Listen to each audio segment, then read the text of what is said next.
Welcome dear students, how are you. उम्मीद कर रहा हूँ कि सब मस्त होंगे। बोर्ड एग्जाम्स की तैयारियां चल रही होगी।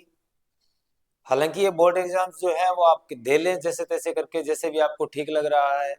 लेकिन आप लोगों के दोस्तों मेन टारगेट जो होना चाहिए एग्रीकल्चर स्टूडेंट्स के लिए वो जेट एग्जाम होना चाहिए। जेट एग्जाम इसलिए होना चाहिए दोस्तों क्योंकि ये वो एग्जाम है जो आपकी सफलता को सुनिश्चित करता है। इसीलिए हमें जेट पे ज्यादा फोकस रहना चाहिए। हमें +1 +2 भी इसीलिए पढ़ना चाहिए ताकि हम जेट को क्रैक कर सकें। हालांकि हमें 50% 45% का जो मिनिमम रिक्वायरमेंट है उसको भी क्रॉस करना है, उसको भी आप कर लेंगे आराम से अगर आप जेट की बढ़िया ढंग से तैयारी कर रहे हैं तो। स्कूल्स को इससे एग्जाम से कोई लेना देना नहीं है, उनको केवल और केवल उनकी गणित चलती है परसेंटेज के ऊपर। उनको केवल परसेंटेज से लेना देना होता है। वो परसेंटेज पे ही विश्वास रखते हैं क्योंकि उन्हीं से उनका बाजार चलता भी है। और रिवोल्यूशन की बात करें तो जो ये टेक्निकल रिवोल्यूशन हुआ है, संचार में जो क्रांति आई है, उसका सबसे कम फायदा मिला है तो इन्हीं एग्रीकल्चर वाले स्टूडेंट्स को मिला है। Because of there is not any vital important material YouTube पर जो हो, ऐसा नहीं है। सबसे कम मटेरियल है। तो हमने स्टार्टिंग में कहा था कि हम लोग यहाँ आए हैं तो हम शिक्षा के क्षेत्र में वास्तविक क्रांति के लिए आए हैं। हम आप लोगों के लिए भी प्रीमियम क्लासेस अवेलेबल करवाएंगे आपके जेट एग्जाम तक। आप लोगों को आपकी जो topic plus theory plus numerical, ये आपको सब चीजें देखने को मिलेगी। इसी मुहिम में आज से हम स्टार्ट कर रहे हैं। आज अपना टॉपिक रहने वाला है want of factor, theory plus numerical दोनों। चलिए दोस्तों स्टार्ट करते हैं। आज हम अपना टॉपिक स्टार्ट करते हैं।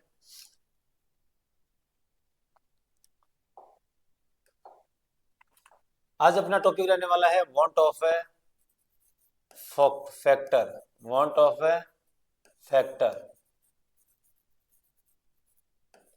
हम बात करेंगे एग्जाम व्यूज से। वांट ऑफ फैक्टर क्या होता है दोस्तों? वांट ऑफ फैक्टर आपको ये बताता है रियल में कि कोई कंपाउंड जो है वो डिसोसिएट हो रहा है या एसोसिएट हो रहा है, उसका संयोजन हो रहा है या फिर वो टूट रहा है। ये हमें कौन बताता है? वांट ऑफ फैक्टर बताता है। कौन बताता है? वांट ऑफ फैक्टर बताता है। यानी कि हमें डिसोसिएशन एंड एसोसिएशन इन दोनों के बारे में जानकारी कौन देता है? वांट ऑफ फैक्टर देता है। कैसे? एग्जाम्पल के तौर पे, जैसे कि अगर हम बेंजोइक अम्ल है या फिर हम बात करें एसिटिक एसिड है, एसिटिक एसिड, तो एसिटिक एसिड जो है उसका फॉर्मूला क्या होता है दोस्तों? CH3COOH, CH3COOH। अगर आप इसको बेंजीन में डालें, किस में डालें? बेंजीन में डालें, तो ये इस तरह का व्यवहार करता है। CH3C, ये अपना एक मॉलिक्यूल है, और दूसरा जो मॉलिक्यूल है वो क्या करेगा? वो इस तरह अरेंज हो जाएगा इसके साथ, और इन दोनों के बीच में हाइड्रोजन जब जो है दो अधिक विद्युतरणीय तत्वों के बीच में आ जाए, when hydrogen lies between two more electronegative element, तब वो एक के साथ तो सहसंयोजक बॉन्ड के साथ यानी कोवेलेंट बॉन्ड के साथ जुड़ा होता है, दूसरे के साथ एक स्पेसिफिक अट्रैक्शन बॉन्ड के साथ कनेक्टेड हो जाता है, जिसे हम हाइड्रोजन बॉन्ड कहते हैं। जिसे हम क्या कहते हैं? Hydrogen bond. तो ये हाइड्रोजन बॉन्ड बना लेता है, और अब ये दोनों मॉलिक्यूल जो है वो एक सिंगल मॉलिक्यूल की तरह बिहेव करने लग जाते हैं। इट मींस एग्जाम्पल के तो आप एग्जाम्पल के तौर पे ये कह सकते हैं हमने डाले तो दो मॉलिक्यूल थे, but when we observe it, तो ये एक की तरह ही अपने को कैलकुलेशन देगा, रिजल्ट एक की तरह देगा। It behave like a single molecule. Now it's molecule weight will be 120 instead of 60। यानी आप CH3COOH का अगर मॉलिक्यूलर वेट फाइंड करें इसका, तो आपको क्या मिलेगा? कार्बन का 12, हाइड्रोजन का 3, कार्बन का 12, और ऑक्सीजन का 1 का कितना होगा? 16, और 2 का 32 हो जाएगा, और प्लस 1 हाइड्रोजन का। 2 1 3 2 5 3 8 2 10, 10 3 1 4 1 5 और 1 6, यानी इसका मोलिकुलर वेट कितना होता है? 60 होता है। जो आप एटॉमिक वेट जो नंबर होता है उसको 2 टाइम करके आप इसको फाइंड भी कर सकते हैं। कार्बन का 6 एटॉमिक नंबर होता है, उसको 2 टाइम कर दिया 12 हो गया, तो क्या मिल गया आपको? 60। ये इसका मोलिकुलर वेट है। बट जब आपने इसको इसमें डाला बेंजीन में, तो अब ये दो एक की तरह बिहेव करेंगे, तो इसको आप मोलिकुलर वेट इसका क्या लिखेंगे? 120 लिखेंगे। क्या लिखेंगे? 120 लिखेंगे। तो यहां अगर इसके लिए अगर हम वांट ऑफ फैक्टर की बात करें, तो वांट ऑफ फैक्टर ने को किससे रिप्रेजेंट किया जाता है? आई से। तो आई को हम ऐसे लिखते हैं number of molecules after dissociation or association and number of molecules before dissociation और एसोसिएशन, यानी कि डिसोसिएशन और एसोसिएशन के बाद मॉलिक्यूल के नंबर और डिसोसिएशन और एसोसिएशन के बाद मॉलिक्यूल के नंबर। पहले आपने कितने डाले? 2 CH3COOH डाले, बाद में कितने हो गए? ये 1 हो गए, दोनों एक की तरह। तो बाद में कितने? 1 है और पहले कितने हैं? 2। तो इसका वॉन्ट ऑफ फैक्टर क्या होगा? 1/2। क्या होगा? 1/2। दोनों मिल रहे हैं, इसे हम सहगुणन कहते हैं, एसोसिएशन। क्या कहेंगे? Association. Like this, if you talk about NaCl, if NaCl is added in water, अगर वाटर के साथ मिक्स किया जाता है, then it dissociate in Na+ and Cl-। It means it is dissociation, टूट रहा है वो, इसे बोलेंगे हम डिसोसिएशन। क्या बोलेंगे दोस्तों? डिसोसिएशन बोलेंगे। तो इस टाइम क्या होगा? आई की अगर हम इसके लिए वैल्यू की बात करें तो हम कहेंगे number of molecules after dissociation और एसोसिएशन। इसका मतलब डिसोसिएशन के बाद कितने हो गए? 2 हो गए, और पहले कितना था? 1 था। तो इसका मतलब इसके लिए आपकी आई की वैल्यू क्या हो जाएगी? 2 हो जाएगी। तो अगर आई की वैल्यू ग्रेटर देन 1 है, 1 से ज्यादा है, जैसे कि ये 1 से ज्यादा है, तो क्या हो रहा है? डिसोसिएशन हो रहा है। क्या हो रहा है? डिसोसिएशन हो रहा है। क्या हो रहा है? डिसोसिएशन हो रहा है। If I is less than 1, like in this case, it means association takes place. So we can find about dissociation and association with the help of want of factor, like this. And if I is equal to 1, then हम कह सकते हैं ना तो association हो रहा है ना डिसोसिएशन हो रहा है। ये कुछ बेसिक सी बात है, आप लोगों को ये एग्जांपल हमेशा याद रखना चाहिए, ठीक है। क्वेश्चन आ लिए, पहले हम देख लेते हैं आगे इसके बाद। अब हमारी थोड़ी कैलकुलेशन रहने वाली है डिसोसिएशन के बारे में।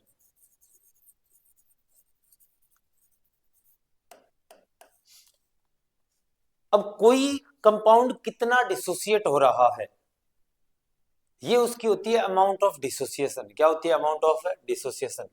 तो हम डिसोसिएशन में हम फर्स्ट अपना पढ़ने जा रहे हैं क्या? हमारा अमाउंट ऑफ डिसोसिएशन।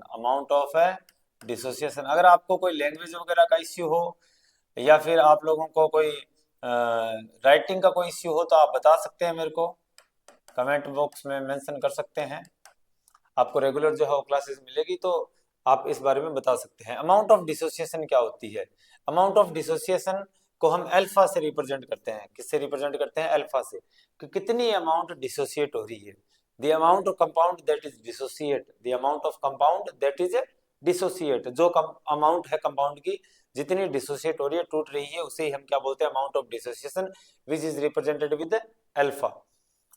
और हमें मालूम है यहाँ बात है कि वांट ऑफ ए फैक्टर किससे लिखेंगे? आई लिखेंगे। तब हम दोनों क्या करते हैं? इन दोनों में रिलेशन फाइंड करते हैं। रिलेशन फाइंड करते हैं तो हम कुछ एज्यूम करते हैं। क्या एज्यूम करते हैं? हम मान लेते हैं कि हमारे पास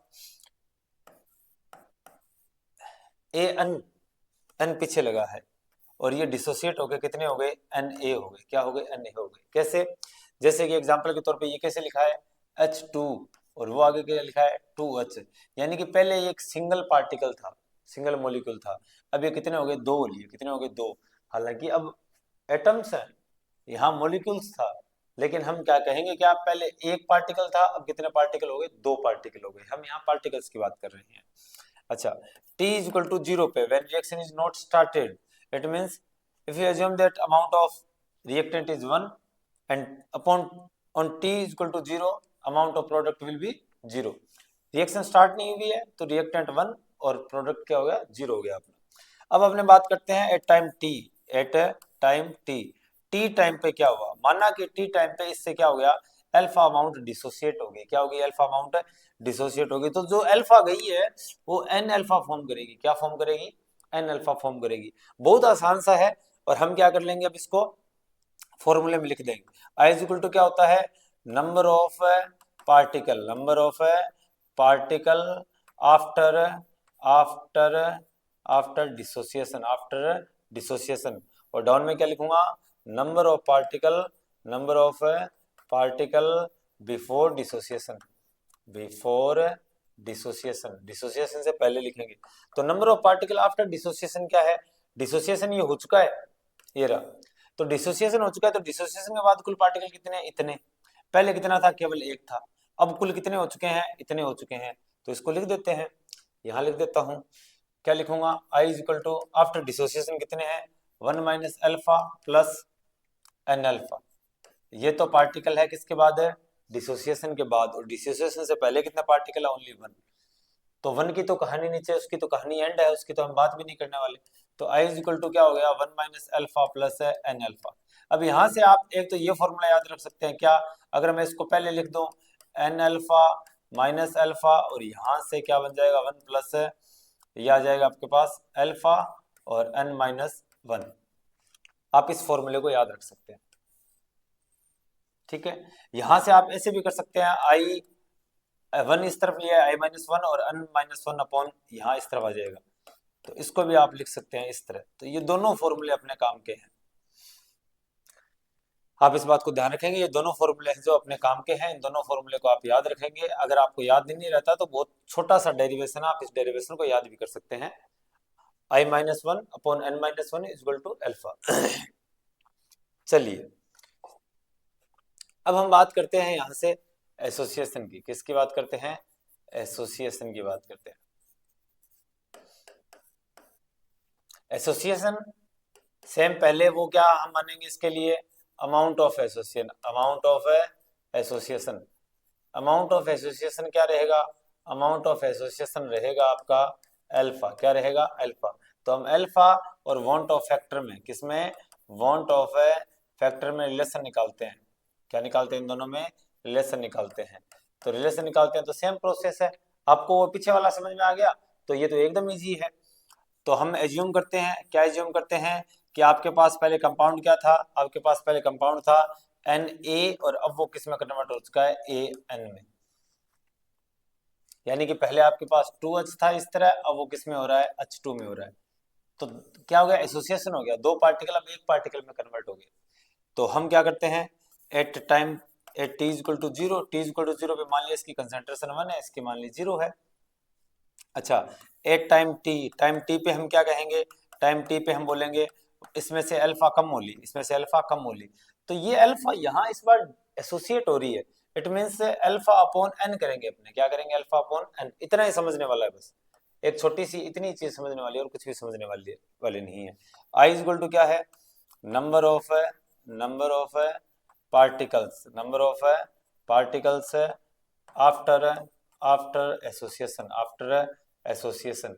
मैं ये फॉर्मूले 2 बार इसलिए पूरे लिख रहा हूँ कि आप लोग जब इसको पूरा देखेंगे, मैं बार बार बोलूंगा तो आप लोगों को अच्छी तरह से याद रह जाएगा, अच्छी तरह से याद रह जाएगा। अगर आप लोगों को ये स्पीड स्लो लग रही है तो आप इसको फास्ट करके भी देख सकते हैं, ठीक है। आफ्टर डिसोसिएशन, आफ्टर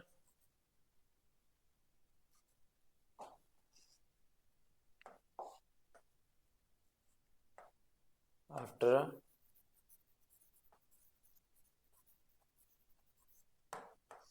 डिसोसिएशन, ठीक है। तो नंबर ऑफ पार्ट, सॉरी नीचे भी हमने आफ्टर लिख दिया, क्या नीचे क्या आएगा, बिफोर आएगा, क्या आएगा, बिफोर आएगा। तो I is equal to number of particles after association, after association ये वाले पार्टिकल हैं, यानी कि 1 minus alpha plus alpha upon n, और divide by 1, divide by 1। Alpha is equal to क्या आ गया, minus 1 minus alpha plus alpha upon n. इसकी तो कहानी खत्म हो गई। आई को इस तरफ ले आते हैं, 1 को इस तरफ ले आते हैं, तो आई माइनस 1 हो जाएगा, और ये हो जाएगा alpha upon N minus alpha हो जाएगा। इसमें क्या आ जाएगा, एन लिख दूं इसको, एन एलसीएम आ जाएगा, यहाँ अल्फा माइनस एन अल्फा, ठीक है। और आई क्या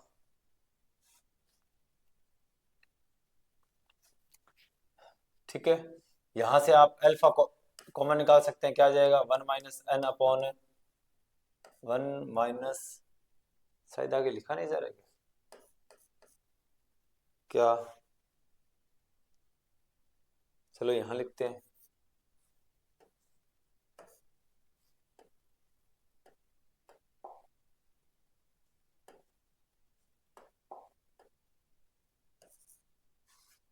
हम्म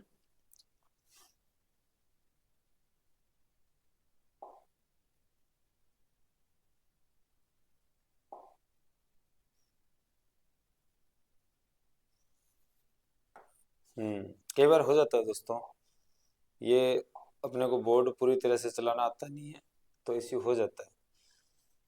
ठीक है, तो यहाँ अल्फा कॉमन आ गया, तो 1 - n अपॉन क्या रह गया, n रह गया। ठीक है, तो आपके पास क्या आया, i-1 equal to alpha 1 - n multiply हो जाएगा, क्या रह जाएगा i-1, ये यहाँ क्या हो जाएगा, n को यहाँ से मल्टीप्लाई कर दिया और 1 - n आ जाएगा यहाँ, इक्वल टू क्या आ गया, अल्फा आ गया। ये आपके पास फॉर्मूला रह गया। आप देख सकते हैं दोनों फॉर्मूले काफी सेम है, i-1 upon n-1 equal to alpha आया है यहाँ, और यहाँ क्या है अपने पास i-1 अपॉन 1 - n। ठीक है, आप ध्यान रखना इस बात को, आपको डिसोसिएशन में क्या मिला था, i-1 upon n-1 equal to alpha था, और यहाँ क्या है i-1 अपॉन 1 - n और n ऊपर मल्टीप्लाई है। तो ये दोनों जो हैं, ये डिसोसिएशन का ऊपर वाला एसोसिएशन का, इन दोनों पर बेस्ट काफी सवाल आते हैं, बहुत सारे न्यूमेरिकल्स आते हैं, बीएचयू में आए हैं, आईसीआर में आए हैं, हम उन क्वेश्चंस की बात भी कर लेते हैं साथ में। अच्छा, यहाँ से एक आप ऐसे भी कर सकते हैं, कई बार पूछ लिया जाता है एग्जाम का लेवल बढ़ाने के लिए, एग्जाम का लेवल बढ़ाने के लिए ऐसे किया जा सकता है कि अगर आपको वांट ऑफ फैक्टर और आपको वांट ऑफ फैक्टर यानी कि आई, और साथ में क्या गिवन हो, मोलिकुलर वेट, क्या गिवन हो, मोलिकुलर वेट। हमने किसकी बात की, हमने बात की थी अभी तक किसकी, हमने बात की थी अभी तक नंबर ऑफ पार्टिकल्स के बेस पर, किसके बेस पर, नंबर ऑफ पार्टिकल्स के बेस पे। अगर इस तरह का केस यहाँ दिया हो, मोलिकुलर वेट हमें गिवन हो, तो मैं आई कैसे फाइंड करूंगा, मैं लिखूंगा molecular weight, molecular weight before dissociation और एसोसिएशन। ये मैंने इसलिए बताया क्योंकि यहाँ अब बिफोर ऊपर आ रहा है, बिफोर ऊपर आ रहा है, और divide bye molecular weight after dissociation और एसोसिएशन। ये मोलिकुलर वेट के ऊपर बेस्ड है, किसके ऊपर, मोलिकुलर वेट के ऊपर बेस्ड। पहले हमने जो किया था वो नंबर ऑफ पार्टिकल के ऊपर बेस्ड था। ठीक है, तो जैसे कि हमने बेंज इसका एसिटिक एसिड का किया था, तो एसिटिक एसिड बाद में कितना हो रहा था, 120 हो रहा था, और पहले कितना था, 60 था। तो पहले कितना था, 60, ऊपर पहले का लिखना है और बाद में 120 नीचे का लिखना है। तो यहाँ से भी आपको क्या मिलेगा, 1/2 मिलेगा, इस बात को आप ध्यान रखेंगे। ठीक है, अब अपने करते हैं इस पर बेस्ड जो क्वेश्चन आए हैं प्रीवियस एग्जाम के अंदर, और कुछ नए क्वेश्चंस भी करते हैं। The want of factor of BaCl2 barium chloride at 0.01 molarity concentration is 1.98. The percentage of dissociation of BaCl2 at this concentration is। हमें क्या पूछ रखा है इसने, want of factor जो है वो इसका गिवन है 1.98 है, आई की वैल्यू कितनी है, आई की वैल्यू कितनी है, 1.98 है, और हमें पूछा क्या है, हमें पूछा है the percentage of dissociation, dissociation का परसेंटेज, अल्फा का परसेंटेज पूछा है। तो पहले अल्फा तो फाइंड करें, क्यों, पहले अल्फा फाइंड करें, अल्फा फाइंड करेंगे तो हमें अपने आप मिल जाएगा। अल्फा का फॉर्मूला हमने अभी देखा है, केस कौन सा है, केस कौन सा है, केस है डिसोसिएशन का। डिसोसिएशन का फॉर्मूला अभी हमने देखा, अल्फा इक्वल टू क्या था, 1 - i/1 - n, यही फॉर्मूला था।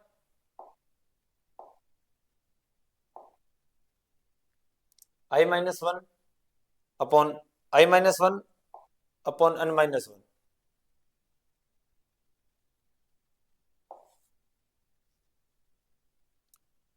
अब इस पर करते हैं बेस्ट कुछ क्वेश्चन। अपना क्वेश्चन है जो कि BHU 2016 में आया हुआ क्वेश्चन है।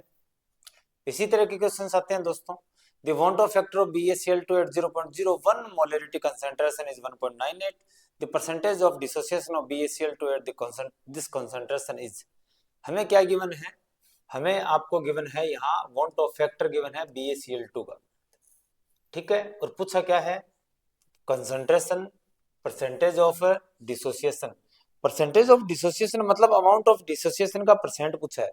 अमाउंट क्या होती है, अमाउंट ऑफ डिसोसिएशन अल्फा होती है, इसका मतलब हमें क्या ज्ञात करना है, अल्फा परसेंट फाइंड करना है। तो पहले हम अल्फा फाइंड कर लेते हैं, अगर अल्फा फाइंड कर लिया तो हमें अपने आप अल्फा परसेंटेज मिल जाएगा। अल्फा का फॉर्मूला डिसोसिएशन का केस है, किसका केस है, डिसोसिएशन का केस। तो अल्फा का फॉर्मूला क्या होगा, अल्फा का फॉर्मूला होगा I-1 अपॉन n-1, ये अपने पास फॉर्मूला था। अच्छा, इसमें हमारे पास अल्फा की वैल्यू हमें क्या है, हमें पूछिए, हमें फाइंड करनी है, ठीक है, आई की वैल्यू हमें गिवन है, ये रहा वांट ऑफ फैक्टर कितना दे रखा है, = 1.98 गिवन है।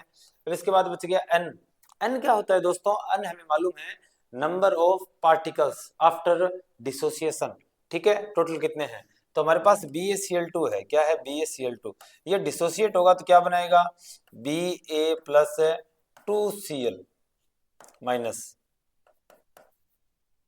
ठीक है, ये अपने पास क्या मिलेंगे, पार्टिकल्स मिलेंगे। तो कुल कितने पार्टिकल हो लिए, 3 पार्टिकल हो लिए, कितने पार्टिकल हो लिए, 3 पार्टिकल। तो डिसोसिएशन के बाद आपके पास 3 पार्टिकल बचे, तो इसका मतलब आपके पास n की वैल्यू कितनी आई है, 3, n की वैल्यू कितनी आई है, 3, n की वैल्यू 3 पुट कर दो। अल्फा = I की वैल्यू कितनी है, 1.98 माइनस 1 अपॉन, और n की वैल्यू कितनी है, 3 माइनस 1 = 1.98 माइनस 1 कितना हो गया, 0.98 अपॉन 2 हो गया, और इसकी वैल्यू आ गई 0.49। तो अल्फा की वैल्यू आ गई 0.49, और हमें क्या करना है, परसेंटेज लगाना है, तो परसेंटेज लगा दो, 100 से गुणा कर देते हैं परसेंटेज के लिए, क्या आ गया, 49%। तो इसका आंसर क्या हो जाएगा अपना, आंसर नंबर फर्स्ट। बहुत आसान से क्वेश्चन आते हैं, ठीक है। नेक्स्ट नेक्स्ट क्वेश्चन देखिए दोस्तों, what is the want of factor I for dilute solution of Al2SO4 aluminium sulphate के लिए पूछा है, ICAR का क्वेश्चन आया 2019 में।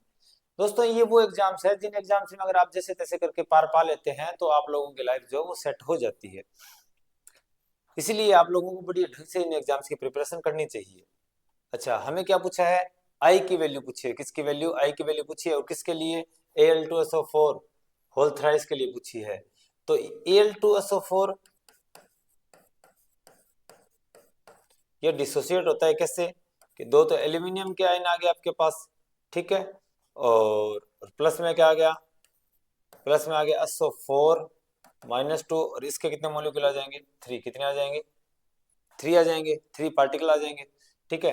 तो टोटल पार्टिकल कितने हो रहे हैं बाद में, 3 और 2 5, तो n की वैल्यू कितनी आ गई आपके पास, 5 आ गई, n की वैल्यू कितनी आ गई, 5 आ गई, n की वैल्यू 5 आ गई, तो हमें पूछा क्या, आई पूछा है।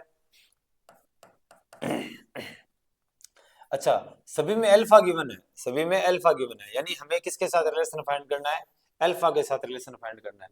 तो आप अल्फा का फॉर्मूला लिखो साथ में, हालांकि हम नंबर ऑफ पार्टिकल के बेसिस पे भी फाइंड कर सकते हैं, बट यहाँ हमारे को अल्फा की रिलेशन, अल्फा के कॉन्टेक्स्ट में पूछा है, तो हम अल्फा के कॉन्टेक्स्ट में ही बताएंगे। आई इज इक्वल टू क्या होता है अपना, अच्छा अभी हमने लिखा था आई इज इक्वल टू नहीं लिखते हम फॉर्मूला लिखते हैं अपने काम का। अल्फा इज इक्वल टू क्या होता है, I-1 upon n-1। Alpha is equal to I की वैल्यू कितनी है, आई की वैल्यू, आई की वैल्यू, आई की वैल्यू, अच्छा आई की वैल्यू हमें रिलेशन में निकालनी है, तो हम आई रखने देते हैं, आई को ऐसे पड़ा रहने देते हैं, -1 अपॉन n-1। n की वैल्यू कितनी है, n की वैल्यू कितनी है 5, 5 माइनस 1 कितना आ जाएगा, I-1 अपॉन 5 - 1 कितना हो जाएगा, 4 हो जाएगा। क्रॉस मल्टीप्लाई करो क्या हो जाएगा, 4 alpha is equal to I-1, और I इज इक्वल टू क्या हो जाएगा, 4 अल्फा प्लस 1, 4 अल्फा प्लस 1। देखिए 4 अल्फा प्लस 1, 4 अल्फा, ये रहा 1 + 4 अल्फा लिख दो, चाहे 4 + 4 अल्फा प्लस 1 लिख दो, सेम ही बात है, ठीक है दोस्तों। देखते हैं next question. At 25 degree centigrade the highest osmotic pressure will be exhibited by 0.1 molar aqueous solution of। अब देखो यहाँ osmotic प्रेशर आ गया। अब जैसे कि आपको मालूम है कि एक टॉपिक से तो कोई क्वेश्चन होता नहीं, उसमें बहुत सारे टॉपिक्स मिले हुए होते हैं, तो यहाँ हमें ऑस्मोटिक प्रेशर का फॉर्मूला मालूम होना चाहिए ताकि हम इसको थोड़ा ढंग से कर सके। ऑस्मोटिक प्रेशर का फॉर्मूला होता है, आपको याद करने का मैं आसान तरीका बता देता हूँ। आपको आदर्श गैस समीकरण याद होगी, ideal gas equation, PV equal to nRT। PV equal to nRT। P pressure होता है, V क्या होता है, वॉल्यूम होता है, N क्या होता है, नंबर ऑफ मोल, R क्या होता है, ideal gas constant, T temperature होता है। तो P प्रेशर की जगह आप पाई लगा दो सीधा ही, और पाई लगाने में क्या बन जाएगी, pi V equal to nRT। ये ऑस्मोटिक प्रेशर का फॉर्मूला को फाइंड किया जा सकता है, pi equal to nRT upon V, nRT upon V। ये हो लिया। अब यहां आपको जितने भी मॉलिक्यूल गिवन है, ये मॉलिक्यूल जो है वो डिसोसिएट और एसोसिएशन वाली कहानी है, ठीक है। इसी वजह से क्या किया उसने, अपने को ये अलग अलग ऑप्शंस गिवन है। ये तो होता है नॉर्मल फॉर्मूला, ये है अणुसंख्या गुणधर्म, सॉल्यूशन के कोलिजेटिव प्रॉपर्टीज में शामिल है। तो अगर आपको इसमें वांट ऑफ फैक्टर लगाना हो, अगर वांट ऑफ फैक्टर आ जाए बीच में, यानी कि कोई डिसोसिएशन, अगर डिसोसिएशन या एसोसिएशन नहीं हो रहा तब तो ये वाला फॉर्मूला लगेगा। अगर डिसोसिएशन या एसोसिएशन हो रहा है तब क्या लग जाएगा, आई मल्टीप्लाई हो जाएगा nRT अपॉन V। इतना ही काम करना है, बस केवल आई से मल्टीप्लाई करना है। अब इस फॉर्मूले में क्या है कि देखो RT V ये सब चीजें सेम है, ठीक है। इसने और किसी में कुछ नहीं कहा, मोलरिटी भी सेम बताई है सभी में। ये देखिए N/V क्या है, मोलरिटी है, ये सभी में सेम है। इसका मतलब जिसके लिए आई की वैल्यू ज्यादा होगी उसी के लिए पाई की वैल्यू ज्यादा होगी। पाई की वैल्यू ज्यादा किसके लिए होगी, यूरिया क्या होती है, NH2CO NH2, ठीक है। ग्लूकोज क्या होता है, C6H12O6। तो ये उन मॉलिक्यूल्स में तो है जो डिसोसिएट ही नहीं होते, तो मतलब आई की वैल्यू तो यहाँ ऑप्शन ही नहीं बनता। अब आगे बात किसकी, KCl की। KCl किस में डिसोसिएट होगा, K प्लस और Cl माइनस के अंदर, और CaCl2 किस में डिसोसिएट होगा, CaCl2 डिसोसिएट होगा Ca+2 और प्लस Cl2Cl माइनस के अंदर। तो यहाँ कितने मॉलिक्यूल हो रहे हैं, 2 मॉलिक्यूल हो रहे हैं, यहाँ कितने मॉलिक्यूल हो रहे हैं, 3 मॉलिक्यूल हो रहे हैं। तो कितना आ जाएगा, इसका तो आ जाएगा 2/1 और इसका आ जाएगा 3/1, क्योंकि डिसोसिएशन से पहले तो केवल ये एक ही मॉलिक्यूल था, ये एक ही मॉलिक्यूल था। तो 2/1 3/1 ज्यादा वैल्यू किसके लिए आ रही है, इसके लिए आ रही है, CaCl2 के लिए। इसका मतलब आई की वैल्यू ज्यादा CaCl2 के लिए लिखी जाएगी, तो ज्यादा ऑस्मोटिक प्रेशर भी किसके लिए हो जाएगा, पाई CaCl2 के लिए हो जाएगा।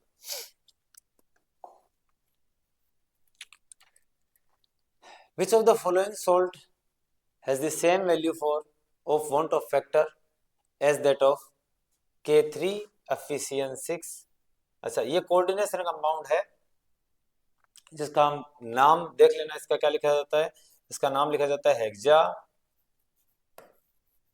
साइनो, और पोटेशियम जो आया है पहले आया है एज ए पॉजिटिव आयन, तो पोटेशियम को पहले लिख देते हैं, पोटेशियम हेक्सा साइनो फेरेट, क्या लिखेंगे, फेरेट लिखेंगे। ये भी जब टॉपिक आएगा तो मैं आपको समझा दूंगा कैसे लिखा जाता है। ऑक्सीडेशन स्टेट जो क्या आ जाएगी, 3 आ जाएगी, ठीक है। तो इसका कहने का मतलब क्या है, इसका कहने का मतलब है K3FeCN6 इसके इक्वल किसका वांट ऑफ फैक्टर है, जब ये डिसोसिएट होगा तो ये ऐसे डिसोसिएट होगा,